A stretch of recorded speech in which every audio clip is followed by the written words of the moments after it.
What's going on, y'all? Machiavelli Mills TV. So I was watching Club Shay Shay, Shannon Sharp's interview with Johnny Manziel, and Johnny was basically saying that he could have got $10 million in NIL if NIL was around when he was playing college football. I believe Johnny Manziel is selling himself short. I think Johnny Manziel could have gotten about 20 to 30 million in NIL for sure. Johnny was just that electric. He was just that bruh. The whole country was watching him.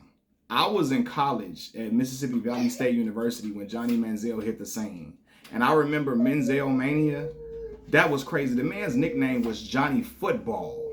His nickname was the name of the sport. That's how you know, like, his name was synonymous with everything college football. When I saw him beat Alabama, I believe they beat him in Alabama. This one, you couldn't go in Tuscaloosa beat Nick Saban now. Nobody was doing that. He came in there and beat them boys. Like, that was crazy. Johnny, again, he was electric, and he was cool, and his aura was genuine. I didn't feel like he was trying to be something he wasn't. I didn't feel like he was trying to be no wigger. Y'all know what the wiggers, you know what that is, yeah. He wasn't trying to do none of that. He was being genuine and being himself, and it was cool, it was fun. I'm talking about college football always been exciting, but he was the pinnacle of college football, man. Almost Tebow-esque, for real. And so I think he's selling himself short. I think Johnny Manziel could have broke the bank because he was box office, if that was ever a word. I know College Station made so much money off of him, more than they can even count for real, probably. Because people was coming to College Station to see him. That's why they call it that they play at the stadium. They call it the house that Johnny built. Johnny Manziel had them rocking. Now look, Texas A&M always had a solid football program, but Johnny took it to another level, man. Like, I'm not lying to y'all. You had to been there to watch it. I don't even think the highlights bring any credit. Well, it bring credibility to what I'm saying. But watching it in real time, bro, that was something different. Like, I'm in college when he beat Alabama. This during Nick Saban them reigning supreme. I don't know if Nick Saban them had won back-to-back, whatever, but at that time, you couldn't beat them in Tuscaloosa. It wasn't happening. What Rob Parker say? No way, no how. Johnny Manziel got it done. Then, just his presence. He fit the bill of what a college football player, a starting quarterback at a prominent team is supposed to look like. What a Heisman Trophy winner is supposed to be like. He embodied all of that. And I think that my son talking in the background.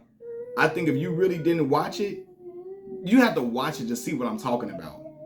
Cause people thought Manziel was gonna be the next Tom Brady. Now, you had Merrill Hodge and them saying, hell no. Merrill Hodge, all of them said, no, he won't go. But Skip Bayless, what? When he got drafted to Cleveland, Skip say he was going to be bigger than LeBron.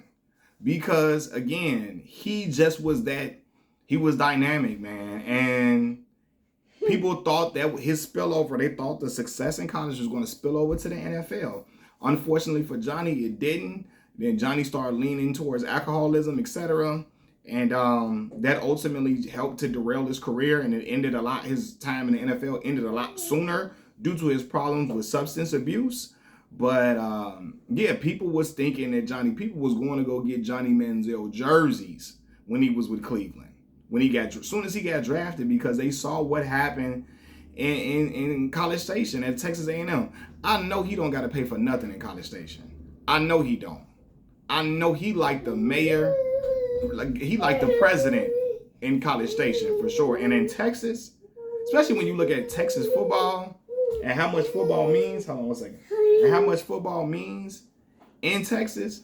What? Manziel? It didn't get no bigger than him, y'all.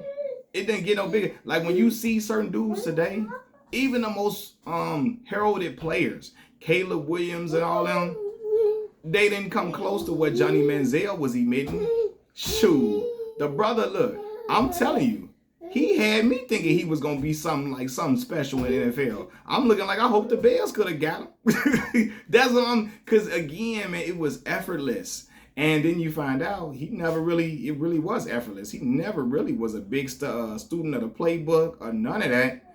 He was playing on his natural ability, instinct, a lot of times, and just again his awareness at the time. And unfortunately, it didn't spill over. But Manziel could have broke the bank with NIL. I can imagine every company would have wanted. First of all, Texas A&M, them people in Texas got that oil money.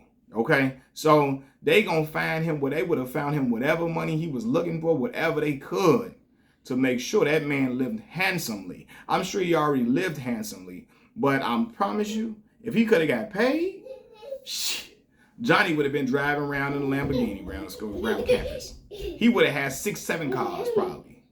Cause I'm telling you, that's the type of money he would have been driving in for the institution. Well, he already drove it in for the institution. That's what he would have been earning himself. And it would have been justified. Nobody would have, people would have hated on it. Older players in the NFL, these coaches of the old guard would have hated on it. But you couldn't deny, hey man, he worth that bag. Because I know he didn't make Texas A&M mega millions. But anyway, I'm done with this topic. Machiavelli Mills TV. I'm out, y'all. Peace.